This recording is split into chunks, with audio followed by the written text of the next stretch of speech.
A new study in 2020 has just revealed that goals, deadlines, and time management techniques are nothing but a band-aid on the root cause of procrastination. If you think you're so smart, why do you procrastinate? Naval Ravikant. By the end of this video, you'll be convinced why all the conventional advice on overcoming procrastination falls flat in wake of this new study in 2020. This is the research study you've been waiting for, so stay tuned.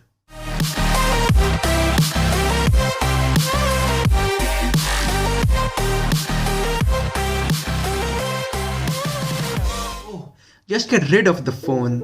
I'm pretty sure each and every single one of us has heard this statement from our mother as a homemade cure to procrastination when we were lying on our beds scrolling through Instagram. Looking yourself in the mirror and realizing that you just wasted another full day in lockdown on Instagram or YouTube or sleeping around can lead to an existential crisis. You promised you'd change tomorrow, but tomorrow never really came. A recent study found out the root cause of procrastination, and they claim that without you addressing it, there is no hope for you. A huge disclaimer over here. Even I used to binge watch Gordon Ramsay videos, stand-up comedy videos, and chess videos. I used to justify by saying that I used to gain knowledge, but the illusion was that it simply did not matter for me and my goals. It so often happens that we use our intellect to justify our emotions and not the other way around. The researchers in this study, and I'll link it in the description, highlighted the vicious cycle of procrastination. And without understanding this, you will never be able to break your habit of procrastination. I'm in danger! Students reported more procrastination following days they experienced higher levels of negative emotion or negative affection. Today's negative experiences affected procrastination tendencies on the next day. You procrastinate the next day, which makes you feel guilty, angry, a loss of self-worth, and because you want an escape, an immediate escape, you start scrolling on social media. And guess what? It's night time in a whisker. If any of this is making sense, let me know in the comment section if you do or if you have any other questions. Let's proceed. This cycle of procrastination operates in a positive feedback loop and continues until a deadline approaches, like a university exam in a month's time. And then the consequences of not studying are more apparent and more in the immediate future than it was 6 months prior when the semester started. Hence, you give up everything and study hard for a month to pass the exams. And you promise yourself that you'll start studying daily from the next semester, which of course never really happens. Oh shit. Here we go again. Study also found the trigger for this cycle, which is negative emotions. You do not procrastinate from a specific event. No. You procrastinate because the emotions that event causes you to feel, specifically past negative emotions or negative emotions that your mind thinks that you may have committing to that particular activity, like committing to studying or hitting the gym. The brain is hardwired to avoid negative emotions.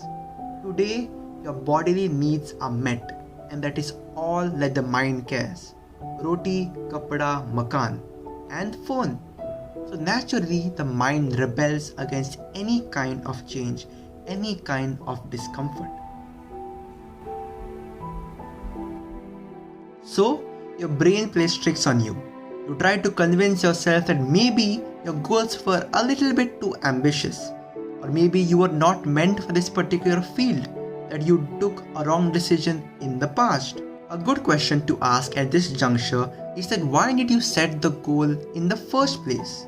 Again, a study was conducted on it, and they found out that you tend to view your future self from a third person's perspective. And when you do that, you want the third person to commit those sacrifices, the small little steps that take you closer to your goal. But when you put on the running shoes and you are in the first person, You actually have to do those hard tasks instead of just idealizing you doing those tasks. This could be detrimental because this proves that you can take short-term dopamine hikes to sabotage your future self. This is exactly what we don't want, right? Of course, this is a huge realization to have. And trust me, when I went through this study, I simply could not fathom the fact that people could sabotage themselves almost willingly.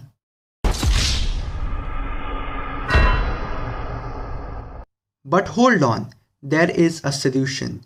It's not, of course, an overnight one, but something which if you can apply successfully in the immediate moment, will give you the results that you desire.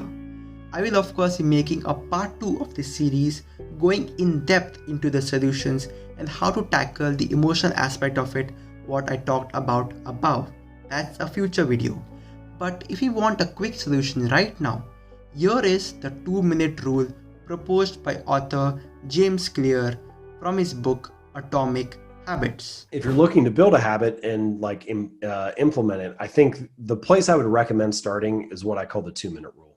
And the 2-minute rule just says take whatever habit you're trying to build and scale it down to something that takes 2 minutes or less to do. So if it's reading, for example, then instead of read 30 books a year, that becomes read 1 page. Or do yoga 4 days a week becomes take out my yoga mat. And sometimes I explain that and people resist it a little bit. They're kind of like, okay, I know the real goal isn't just to take my yoga mat out each time. I know I actually want to do the workout. So if this is some kind of mental trick, then why would I fall for it, basically?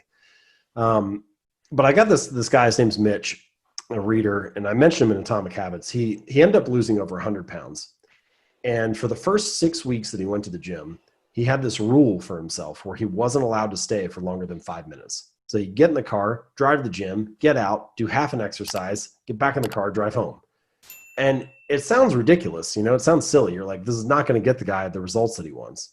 But if you step back, what you realize is he was mastering the art of showing up. And he was becoming the type of person that went to the gym 4 days a week, even if it was only for 2 minutes. And so the point is that, and this I think is a much deeper truth about habits, a habit must be established before it can be improved, right? It has to become the standard in your life before you can worry about optimizing and scaling it up. And for some reason, we get so locked into finding the best workout program, the ideal diet plan, the perfect business idea, right? We're so focused on optimizing that we don't give ourselves permission to show up, even if it's just in a small way. And so the 2-minute rule sort of helps you overcome that. The core of that particular clip was simply to just start and let the momentum of the positive feedback loop carry you into longer sessions of whatever activity you are putting off. So there you have it, guys, the latest groundbreaking research in the field of procrastination and the effective 2-minute rule by author James Clear himself. Hopefully you gained something from this particular video, and if you did, do consider liking the video, subscribing to the channel and hit the bell notification icon so that you don't miss the part 2 of this particular series, which will go into the specific long-term strategies that will impact you at the emotional level that the study talked about and change you and get rid of procrastination forever. Okay, that's it, guys. This is Anirudh Bhatt signing off from the Anirudh Bhatt Experience, and I'll see you in the next one.